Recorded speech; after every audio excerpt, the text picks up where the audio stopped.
મારી હારે જે થાય નહીં કોઈ હારે નહીં થતું હોય. રડોમાં તમ તારે તમે મને કયો તમને થાય છે હું?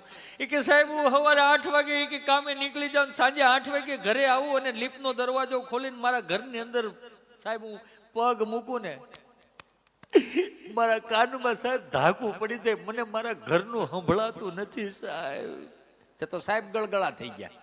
ભલા માણા, આ તને રોગ નથી, તારી 71 પેઢીનું પૂન તારી પાસે ભેગું થયું છે, તને તારા ઘરનું નથી સંભળાતું ભાઈ. આ તું મારી પાસે આવ્યો, મારે કોની પાસે જવું? આ રોગનું કહેવાય, વરદાન કહેવાય, તને તારા ઘરનું નથી સંભળાતું. અને ઘણા એમાં જો અમુક ના આમ 8 વાગે 9 વાગ્યા સુધી સૂતા હોય અને બૈરાઓ આમ હંજરા પોતા કરતા હોય અને આમ પછી આમ બ્લેન્કેટ ને આમ ઉઠવાની જાગવાની આમ 9 વાગ્યા ખબર નથી પડતી કામે જવાની. તો હોય લો આમ ધુઆ પુઆ આવી રીતે જગાડાય. માણસ સૂતો હોય તો અડધો મરેલો હોય, આમ જગાડાય નથી રહેવું તારી યારે. 12 વર્ષ પહેલા તો કાનમાં ગીત ગાતી અંગૂઠો મરે પીઓ ને જગાડે, હવે કેમ નથી જગાડતી આવી રીતે? નથી રહેવું તારી યારે, છૂટા છેડા લઈ લેવા. છૂટા છેડા લેવાની વાત આવી ને તો સામે વકીલ સાહેબ રહેતા હતા, ત્યાં ગયો. જેવો ગયો 20 મિનિટમાં પાછો આવ્યો. તેની ઘરવાળી આમાં ઊંધી હાવણી પકડીને ઉભેલી. ઊંધી હાવણી એટલે સમજો ને, ખુલ્લી તલવાર જેવું હોય. હું હે કરો છો એ ગમે એમ વાગી દે, અડી દે, લોહી કાઢી નાખે. તો ઊંધી હાવણી ઓલી આમ ઉંમરે ઉભેલી કે શું થયું? તો બોલ્યો બિચારો ગાય જેવો, ખમણ ખાવા છે કે દાબેલી ખાવી છે? કે ખમણ નથી ખાવા, દાબેલી નથી. હું થયું? હું કાગળિયા કરવા ગયા તા ને, છૂટા છેડાના કાગળિયા કરવા. હું થયું? મજાક કરતા હતા. ના પણ હું થયું કયો ને મને? એ કે હું વકીલ સાહેબ પાસે કાગળિયા કરવા ગયો તો વકીલ સાહેબે બાથરૂમમાં કપડા ધોતા હતા અને પાછા રાડે રાડ થયા હતા. રોજ હું ધોકો અહીંયા મૂકું છું, રોજ મારે લેવાનો, આઈને રાખતા હો, મારે રોજ ધોકો ગોતવાનો. પછી મને એમ થયું કે ઓહો વકીલ સાહેબ જો કપડા ધોઈ શકતા હોય તો આપણે તો ખાલી ચા બનાવી દે, માં ધો. એ ઘણા આમ હાકે છે પણ ખબર નથી કેમ હાલતું હોય છે. હમણાં એક પોલીસ વાળા સાહેબની ગાડી એમ હાલી જતી હતી ને, ત્યાં માર્કેટમાં એક લારી હતી. લારી ઉપર એમાં વકીલ સાહેબ ઉભેલા, ડોક્ટરો ઉભેલા, બિઝનેસમેન ઉભેલા. એટલે વકીલ સાહેબે સૌ પ્રથમ પેલી બોલી કરી 21,000 રૂપિયા. તો ડોક્ટર સાહેબ 31, બિઝનેસમેન 51,000 રૂપિયા. તો પોલીસ વાળા સાહેબ ને એવું નક્કી થયું કે આમાં નક્કી ક્યાંક 2 નંબરનું ફ્રોડ થતું હોય અને આવી હરાજી થતી હોય, મારે તપાસ કરવી જોઈએ શું છું. એટલે સાહેબ આમ ગાડી સાઈડમાં મૂકીને બધા જે હરાજી કરતા હતા ન્યાય કે શું છે ભાઈ, શું છે અહીંયા અનલીગલી ચાલે છે, તમે 21,000 ને 31,000 ને 51 શું છે આ બધું? તો બોલો વકીલ સાહેબ કે સાહેબ રેવા દો ને, તમારા કામની વસ્તુ નથી એમ. પણ શું છે પણ એ તો કયો? સાહેબ એક ચીપકલી છે, ગરોળી છે, જે આપણી વાઈફ સામે મૂકો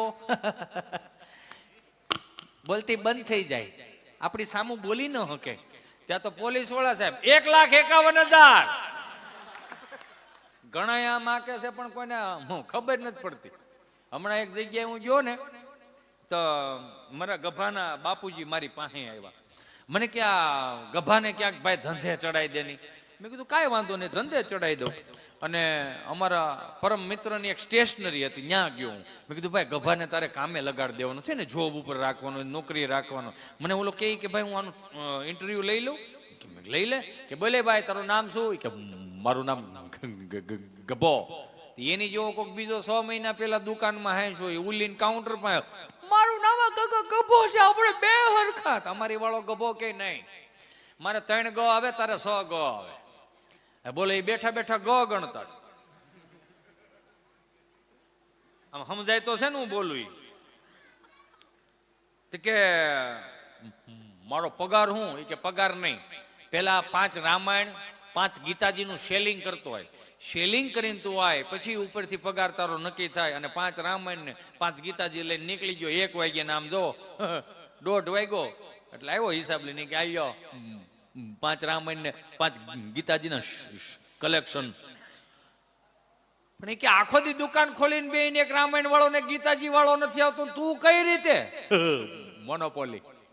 ભાઈ મોનોપોલી નો દીકરો થામા પેલા કેતો ખરા કઈ રીતે તે સેલિંગ કર્યું કે સીધું જ છે 5 માળની બિલ્ડિંગ હતી, 2 દાદર ચડી ગયો, દરવાજો કકડાયો, 1 થી 4 બધા હુતા હોય, એક હોય કે બધા દાળ ભાત ખાઈને હુઈ ગયેલા, દરવાજો કકડાયો, દરવાજો ખોલ્યો, આંખું સોલ્યો, ઉચાય ભાઈ મેં તો એને ચોખ્ખું કીધું રામાયણ છે અને ગીતાજી છે, હું વાંચવાનું ચાલુ કરું કે લેવી છે?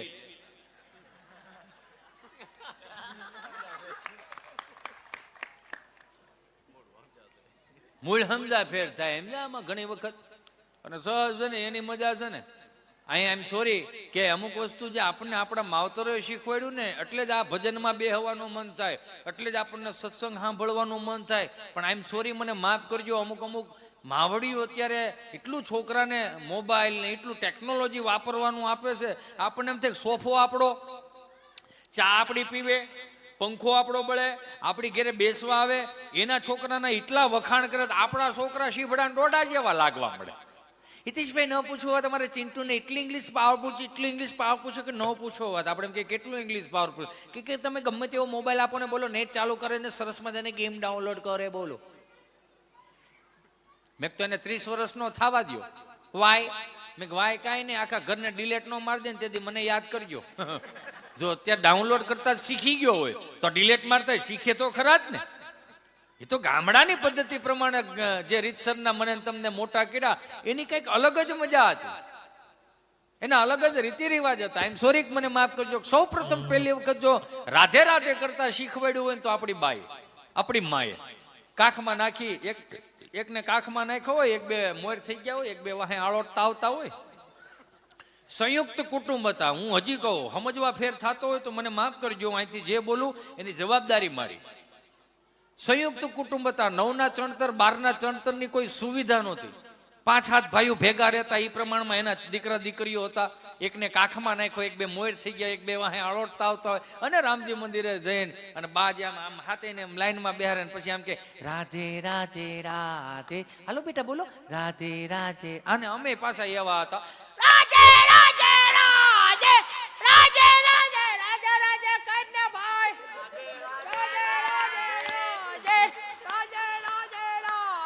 આવું રાધે રાધે કરતા આપણી બાએ આપણને શીખવાડ્યું. જય શ્રી કૃષ્ણ, જય સ્વામિનારાયણ 2 હાથ જોડીને નમસ્કાર કરતા આપણી બાએ આપણને આવું શીખવાડ્યું. ન્યા સુધીની વાત કે મંદિરની અંદર પૂજારીજી ચરણામૃત લઈને આવે, જમણો હાથ આગળ ધરવાનો, ડાબો હાથ નીચે ધરવાનો, અને તુલસી પત્ર ને ગળ્યું દૂધ એને આંખું અડાડી આવી રીતે આમ ચરણામૃત લેતા બાએ શીખવાડ્યું. પણ આ અમુક સૌરામૃત સમાજને કોણે શીખવાડ્યા ને એને ગોતો. અમુક વસ્તુ નહીં ઉતરે મગજમાં, પણ કાંઈ વાંધો નહીં, એવો જરૂરી હું બીજી વખત આવે પાછો. નગારો વગાડતા બાપે શીખવાડ્યું, અવાજ આવે એ બધું બાપે શીખવાડ્યું. અવાજ આવો મારો દીકરો ધબેંગ ધબેંગ. નમસ્કાર કરતા આપણી માએ શીખવાડ્યું. 2 હાથ જોડીને ભારતીય સંસ્કૃતિના નમસ્કાર આવે એવું હતો.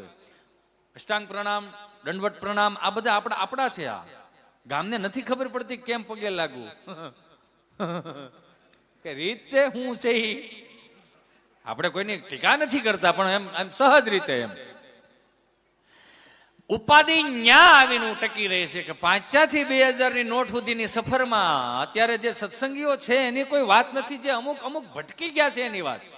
એને નથી કપાળે ચાંદલો કરવો, નથી ગળામાં કંઠી પહેરવી, નથી મંદિરે જવું, નથી સંતોની સેવા કરવી, ગાયોની સેવા કરવી, મા બાપની નથી કરવી સેવા. એવા વ્યક્તિઓ અમુક આમ 2 વ્હીલ લઈને હેલા જતા હોય, હનુમાનજી મહારાજની ડેરી આવે, ટેટ આમ જાણે હનુમાનજી મહારાજ હામું ન જતા, ટેટ. નાની ગાડી હોય ટેટ, મોટી ગાડી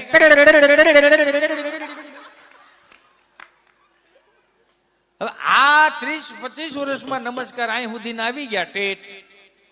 નકર ક્યાંય કોઈ શાસ્ત્રમાં લખ્યું છે ટેટ? તો હવે આવનારી પેઢીઓને અંગ્રેજીમાં મોટી કરીશ. જો ભણાવી જોઈએ, લખાવી જોઈએ, બધું કરાવવાનું, પણ અંગ્રેજી પણ ન આવવું જોઈએ.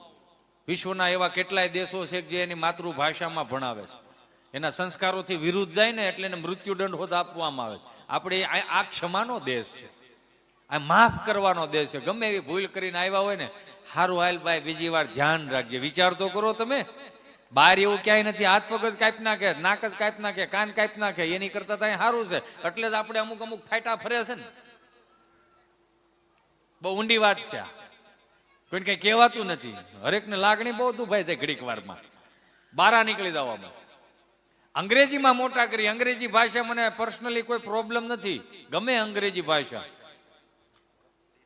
પણ અંગ્રેજી ભાષામાં ગુજરાતી ભાષામાં ફેર એટલો. અંગ્રેજી ભાષા એ ફોર એપલ પેલા ખવડાવતા શીખવાડે, સરખી રીતે વાપરતા આવડે ભાષાને તો વાંધો નથી. નકર ઝેડ ફોર ઝીબ્રા ખવડાવીને જાનવર વૃત્તિ ના કરી દે. પણ આવો ગુજરાતી ભાષાના ખાલી 2 અક્ષર લઈ લો સાહેબ, જે આપણા ઋષિ મુનિઓએ લખેલું.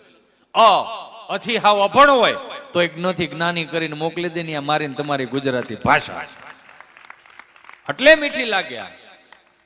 હવે તો આપણે ટીટ કરતા, હવે તો અંગ્રેજી પેઢીઓ મોટી થાય છે. ઉપાધિ શું છે ખબર? આપણી પેઢીઓને ઉપાધિ છે કે નથી જો શાસ્ત્રો વાંચવા, નથી કીર્તન બોલવા, નથી મંદિરે જવું, નથી કપાળે ચાંદલો કરવો, નથી મા બાપને નમવું, નથી મા બાપનું કયું કરવું. એનો ઓલો શાહરૂખ ખાન ને સલમાન ખાન શું કરે ને એ જ જોવાનું. એને કેટરીના બેન કયા કપડા પહેરીને આવશે ને એને બહુ ઉપાધિ. અને હવે આપણી પેઢીઓની ઉપાધિ મોટી શું ખબર? સલમાન ખાન લગ્ન કેદી કરશે ને એની ઉપાધિ આપણી પેઢીઓ કરે. આપણા બાપના હાથ પેઢીના નામ આપણી પ્રધાન નથી આવડતા. આ મોટામાં મોટું દુઃખ કહેવાય. ક્યાંથી ઇતિહાસ જળવાઈ રહી, આપણે ક્યાંથી સારી વાતો જળવાઈ રહી, એ નથી આવતું. એનું કારણ શું? કેમ કે હવે મા બાપમાં એટલો ટાઈમ નથી કે આપણે આપણા દીકરા દીકરીઓને એટલો સમય આપીએ. હવે આ અંગ્રેજીમાં મોટા કરી આપણે ટીટ કરીને નમસ્કાર કરવાનું ચાલુ કરી દીધું. આવડી નવી પેઢી થાય હાય અનુ નહીં, હનુમાન બાપા કે આ 71 પેઢીનો બાપ છે, મોઢું ફેરવી નાખશે. હાય અનુ, અને હાવ ટૂંકું ટૂંકું કરી નાખ્યું. 400 રૂપિયાના ફિલ્મ જોઈએ એમાં આ 400 રૂપિયાના ફિલ્મ, આઈ એમ સોરી મને માફ કરજો, લાઈવમાં પણ તમે જોવો છો. અમુક પિક્ચરો જોવો, મહારાણા પ્રતાપના જોવો, છત્રપતિ શિવાજીના જોવો. હમણાં કઈક ઓલી કેરળ સ્ટોરી આવી છે, શું કહેવાય ને, નથી ખબર તમને? તમે મારી જેમ ભગત લાગો છો. મને હજી ક્રિકેટર ઓળખતા નથી આવડતું, કારણ કે વિષય નથી. મેં કીધું બોલી કેવી કેરળ સ્ટોરી ને, ધ કેરલા સ્ટોરી. હા એ બાત, વાહ વાહ વાહ, જોરદાર તાળીઓથી વધાવો. આમાં અમુક તો બિચારા સાઈન નો બોલો કે આવડા નહીં ક્યાંક આપણને સડાઈ દે. તો પિક્ચરો જોવો, હારા જોવો. આ વડીલોના સમયની અંદર કેવા ગીત આવતા, મર્યાદા વાળા ગીત. છોડ દો આંચલ જમાના ક્યાં કહેગા, તો એ મર્યાદા હતી. એમાંથી આ થોડુંક ટૂંકું કર્યું. જન્મ જન્મ કા સાથ હૈ હમારા ઓર તુમારા. તો ક્યાં જન્મ જન્મ નું ન ભેળું થાય ભાઈ, કા ટૂંકું કરો. 100 વર્ષનું કર્યું. 100 સાલ પહેલે હમકો તુમસે પ્યાર થા, એમાંથી હાવ ટૂંકું કરી નાખ્યું. सुबह से लेकर शाम तक, शाम से लेकर फिर सुबह तक, बस तुम मुझे प्यार करो. कामे कोण बापूजी जाहे, रोटला कोण डोहो खवरावશે? એમાં ને એમાં પડ્યું રહેવાનું. ઈ કાઢીને હવે નવી પેઢી થાવ આમ દાટ વાળો, ઝલક દિખલા જા, મરી જાવું ને આમ ને. આપણી પાસે ભજનો છે, આપણી પાસે કીર્તનો છે.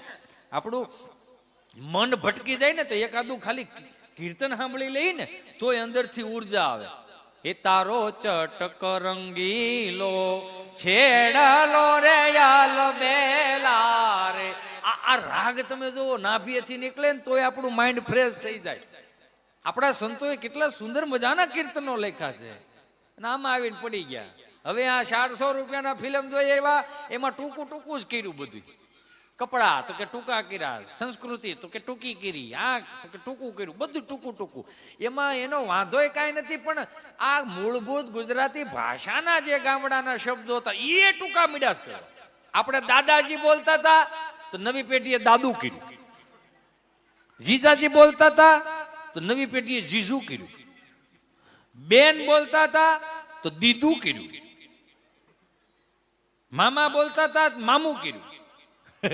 ગુજરાતી ભાષાની તાકાત જો. ફૂવાનું ફૂ નો થયું, ફૂવા એમ નમ રહ્યા. ક્યાં કયો ની ફૂ આવ્યા, ફય સંપલું લઈને વાહ થાય. જે છે ઈ છે ને જે રહે ઈ રહે નકર આ ટૂંકું કરવાનું એટલું બધું રીઝન નથી કે 30 વર્ષ પહેલા ક્યાં આપણી બાયક આપણા બાપુજીએ કીધું હતું કે ટૂંકા કપડા પહેરશો તો હારા લાગશો? કોઈ દી નથી કીધું. પણ છતાંય આ ટી શર્ટ નું સંશોધન પુરુષો માટે થયું હતું, છતાંય નથી બેનો કે અમે પણ પુરુષની સમવડી થાવ. તમે પહેરો વાંધો ને, તમ તાર પહેરો.